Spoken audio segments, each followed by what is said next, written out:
glad we get to have this conversation today because I've been wanting to talk to you.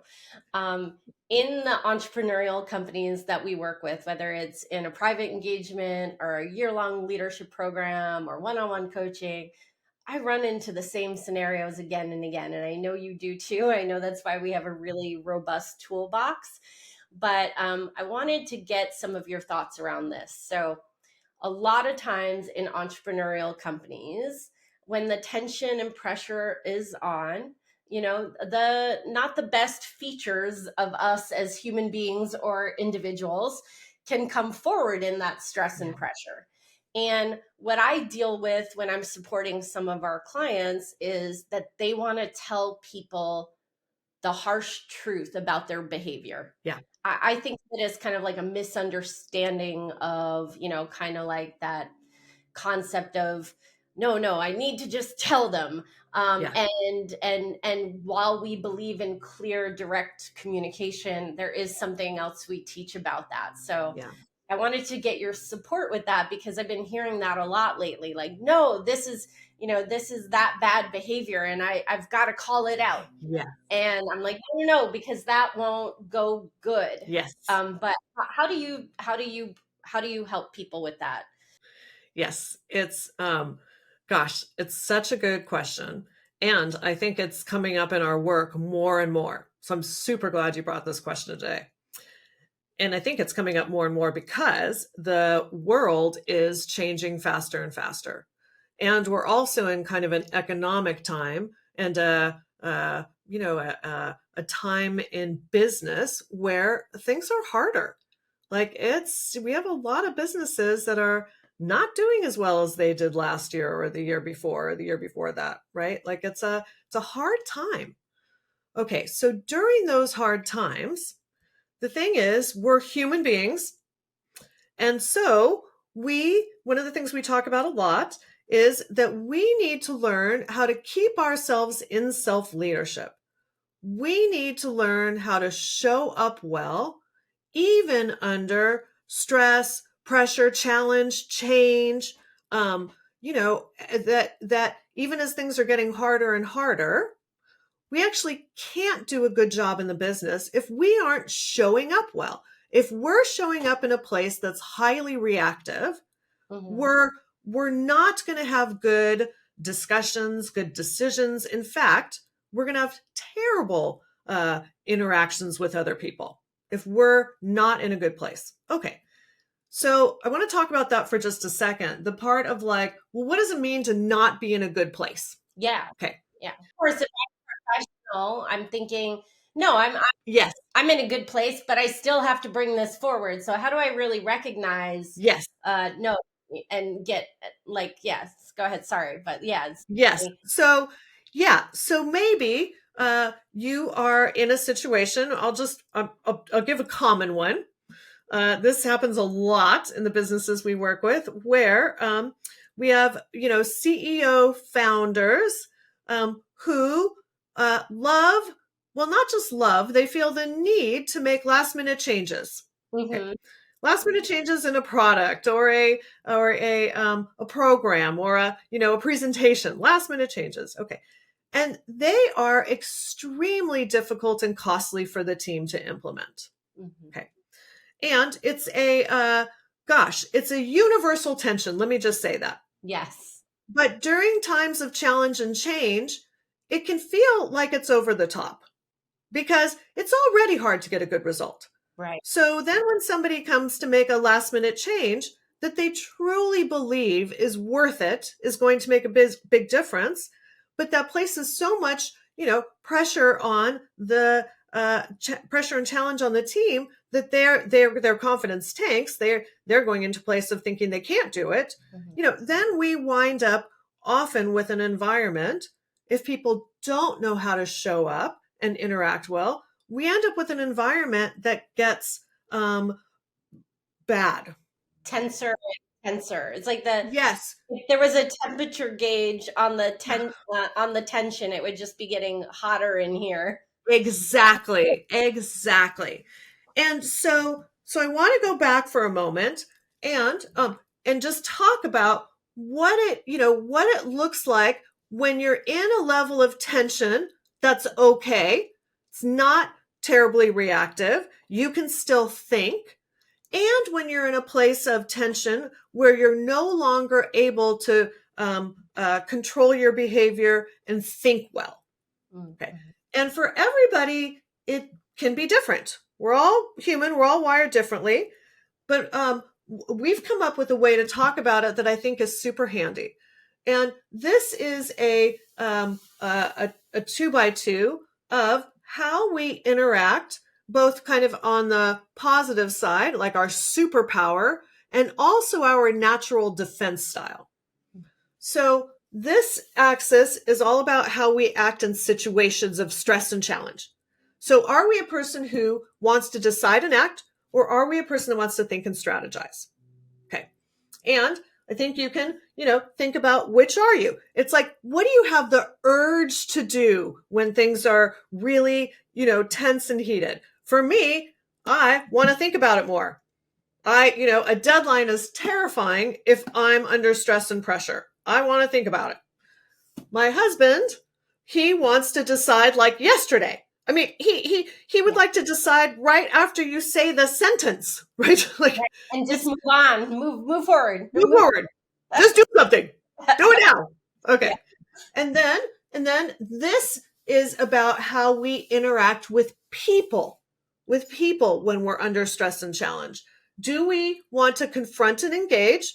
Meaning, do we want to talk about it and resolve it right this second? Like we're going to talk about it, or are we on the other side where we want to avoid the interaction completely? Or if we're in the interaction, all we want to do is for the temperature to come down. So we're going to say anything just to, to get things to calm down a little bit, whether we're intending to, do that or not. Or whether it's best for the business or the team or not. Exactly. This is our urges. Okay. And the thing about this is that we are still human. And so we need to kind of know where are we when we're being in our natural defense styles? Where are we that is really out of the productive center? Gotcha. Yep. Because we need to be able to show up well enough, to lean in well enough for me being in this quadrant here, okay, that I can lean in, I can show up to a meeting, I can actually engage in a discussion talking about what decision we might make instead of literally canceling the meeting and not showing up at all. Yeah. Because I don't even want to deal with it, right? So I can lean in enough, and my husband being over here, that he can, and our COO is also in this quadrant. Yeah. My husband or our COO, they can lean in enough that they can slow down to say, hey, I want to hear what you're thinking. I want, that they don't need to confront in a way that's like, and you got to make a decision right this second. Yeah. They're like, tell me, give me some of your opinions. What you thinking now? That all of us can lean in enough. Okay. So this is the area that we need to get to. And the way you're in here is when you can see your counterparts, your teammates, that you can see them for who they are and you're not triggered by it. Mm-hmm. So maybe my husband is a little bit pushy, little bit like, hey, when are you thinking you might be able to decide? Something like that, that I can show up in a place of where I don't take that personally. Yes. I just know that we're under stress and tension, but as long as we can stay in here, understanding each other without, flying out here of like, oh my gosh, for my husband, it might be like, there goes Annie again. She won't ever make a decision. I better just like tell her right now, Annie, you have to do it right now, or this thing is going to be terrible forever. Right? So that means he would be going this way. And if he's way out here, there's nothing I can do to engage with him to make this productive. I need to know that. And one of the things that you said about this space that I really liked, Heather, was, it's not a perfect circle, sorry, I know it looks kind of like an egg, is that this is kind of like where you can interact, and if it starts to go outside of this, it becomes the pause button. If you're out here, you got to pause until you are both back inside of here, because nothing productive is going to happen out here. So if my husband's out here and I engage with that, it's going to put me this way. Or I might flip entirely, try to give him some of his own medicine. I don't know. But I promise you. This is the decision, but then yes, you haven't done your due diligence. Exactly. And exactly. It's going to backfire later. Plus, probably in the relationship, even though he might not like your due diligence, it's beneficial, right? Like complementary. Exactly. And the worst thing is, if I flip over here and make a decision, which I've done, I will come back like in 3 days and try to reverse it. Yes. It won't hold anyways. And this happens in team too. All the time. So let me ask you about this, because this is great, because it's a personal example. And so hopefully some people can hear in that. And then in this dynamic, this tension that we said is always present between team and CEO. And a good example is the last minute changes, because it always happens, right? And it's, I think the realm of not taking it personally is so important. The people that work with us get to know, my CEO isn't the only one that does this. All CEOs do this. I always joke when I'm doing trainings, if I have a keynote slide for it, it's because you're not unique, right? Like if I built a keynote slide, it's happening everywhere. So last minute changes is a common tension, and we work on resolving it and explaining why it matters and the impacts and all of that. But it's an ongoing thing we have to face. So if we as team cannot take it personally, just know that it's part of when you're in the CEO role. It's kind of like, well, yes, they thought about it before when we asked them, but they were worried about other stuff at that time. So then right before the actual thing, they go, oh, wait a minute. And then you have their fullest focus right then, which I think is one of the reasons that the last minute changes always come forward. And to your end, if I went to I'm over in the avoid and please. So if that last minute thing came up and then I just wanted to take care of it, I might be like, oh yeah, sure. It's fine. We'll just do all the last minute changes you want. And it's okay. I can make it happen. Right. Yes. And I'm going to work all night. I'm going to make myself sick. The team is probably going to be mad at me because I just gave them 500 more things to do too. Yeah. And so just giving into that isn't, that's not out here. Yeah, that's way out there. And if I were to lean in, I would have to be and I like the pause button in the center, because I also say, Annie, sometimes in coaching, that as teams, we have to be like the speed bump for our CEO. Yes. Like, if we're really doing our job really, really well, they don't know that this one change will now affect 500 emails, 3 different segmented lists, all these things. They don't know that because we're doing our job really, really well. And they're freed up to just connect to clients, think about the business parts they're thinking about. And so we always have to find our way in this pause to go like, I hear the change you want, and let's talk about why, and let's explain what's possible, what's not possible. Maybe there is an aspect of it that we can incorporate. Why is this change important? That's hard to do, to get yourself in that place where you can be okay in that conversation, when initially, when it comes through, all you're going to be thinking is, this means 500 more things for me to do, and also my team, right? That's going to be my automatic. And what's the CEO's automatic when they're bringing in a last minute change? Just some, Yeah, the CEO's automatic actually is, often CEOs are in this category, by the way. I think it's the most common category for CEOs, for founders, entrepreneurs. So, their most common way of showing up is to just get more demanding, of Yeah. just like, well, I decided we're just going to do it. And so when you are confronting a CEO who is here, who's literally like in a place of like, I've decided that's it, that's not a good place to negotiate from. Right. That's just, so in that spot, what we want is all of us know how to push the pause button to say, in that case, it could be something like, okay, we hear you. Let's, we're going to go back and do a little bit of homework and come back with what it's going to take. And the CEO at that point may even say, well, I don't care what it takes. You're just going to do it. Okay. That's okay. Because for you to do your jobs, you're still going to need to see what it takes. Right.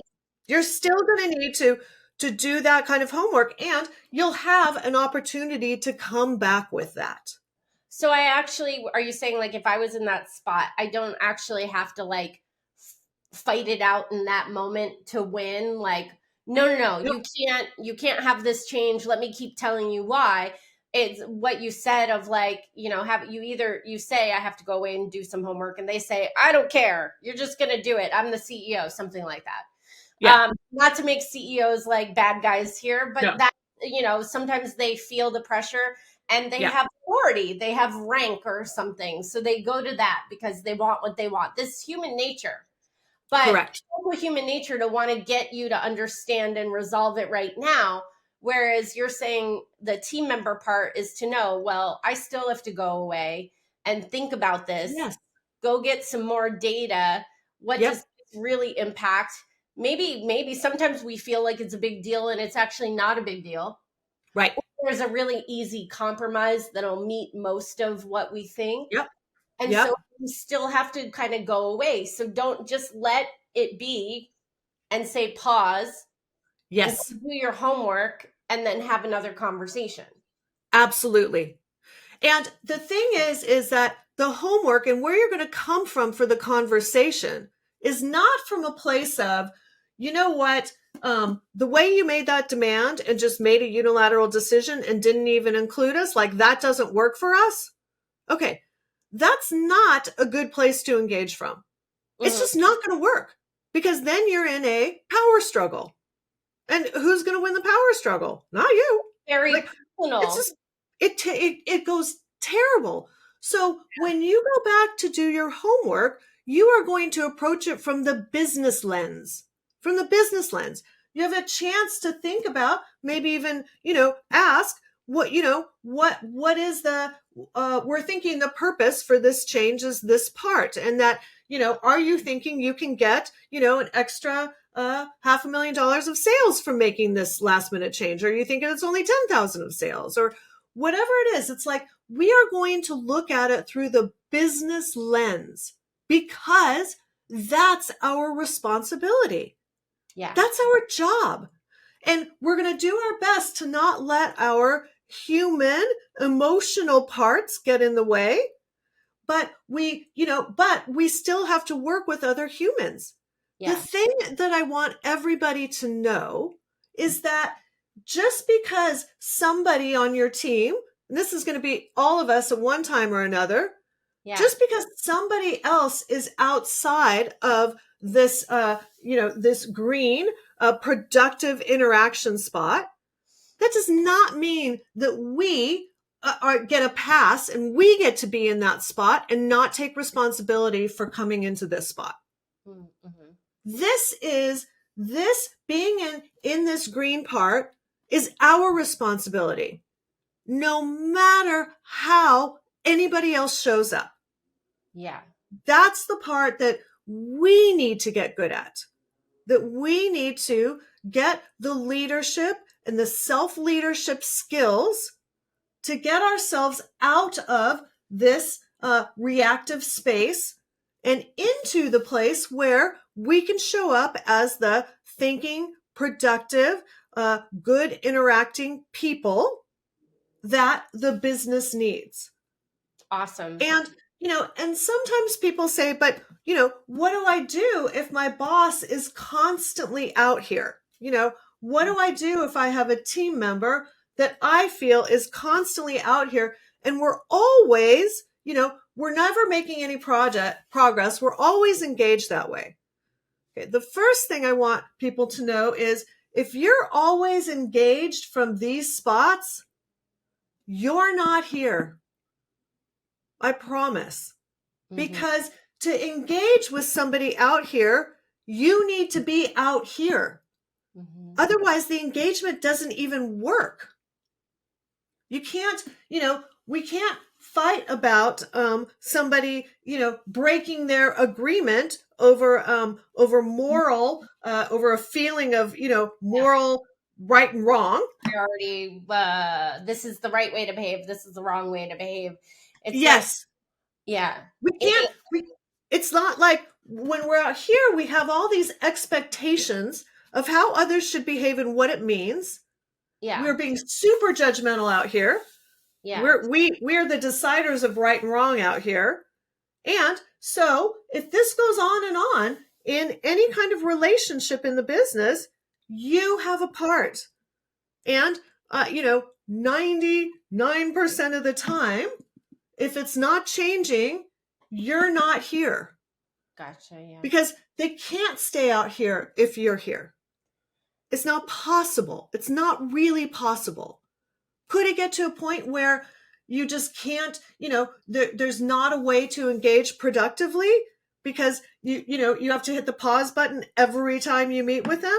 Sure. And in that case, maybe you have to look at, maybe this isn't a fit for me. But that's not common.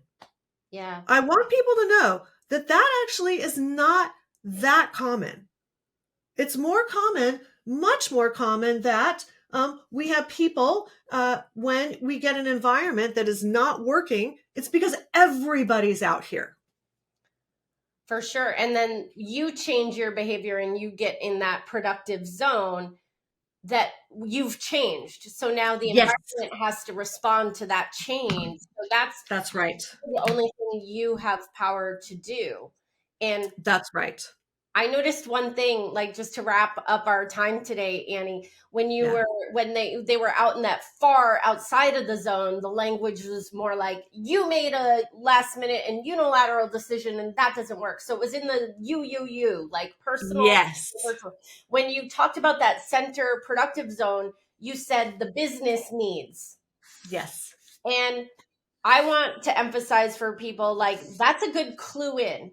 If there's a lot Yes. of you, then we're in the realm of taking it personally and we're not in business. We're not in a business productive conversation. If you hear That's that right. language inside of yourself or coming out of yourself, okay, yes, pause because we're Yes. actually supposed to be focusing on what the business needs.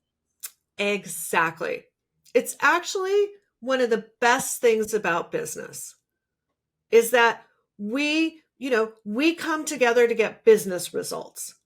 And that is always going to keep us on the same page, has the ability to always keep us on the same page. Okay. When we start getting all judgmental about, all of our behavior being right and everybody else's being wrong and, and they're making it all toxic. And by the way, anybody out here is increasing the toxicity of an environment for sure. It's like talking about the business, getting ourselves back to the place where we are not, doing right and wrong for the interpersonal part. We're really looking at the business. That it's amazing how much it allows people to show up as the best of themselves. Love It's it. amazing. Yeah. And that's a better way to go through your life and work. And Oh, we spend a lot of time at work, which is why I'm passionate about what we yeah, do here because it is a better experience too. absolutely, absolutely. And and just to say this last part is that this part where you are, that's your part, no matter how anybody else is showing up. And this is the thing of where before you can make a good decision about, is this job a good fit for me, It's like, are we getting the results that we can get? Before you can make that decision, you have to be here. Mm. Otherwise, you'll never see it clearly even. So we just can't emphasize it enough of how important it is to build up your own self-leadership, your ability to show up in a non-judgmental, good, business-focused, internal space so that we can get business results. So that we're not triggered out here trying to, have a fight for our way, or, somehow call out other people. It just doesn't work. Yeah, which by the way, out in those outer corners, we're burning money, we're burning resources. It's not productive again. So It's terrible. I love Yep. this. And that's going to be Yep. important in 2024. Yes. So thank you, Annie, Yeah. for answering my question and helping me and sharing this with everybody who watches this video. I hope you have some Yeah. good takeaways, and let us know in the comments what your takeaways are. And if you have any follow-up questions, we might address them in a future video. Awesome. Thank you so much for the question, Heather. What's your leadership superpower? Visit leadingedgeteams.com/quiz to take our leadership assessment quiz and find out.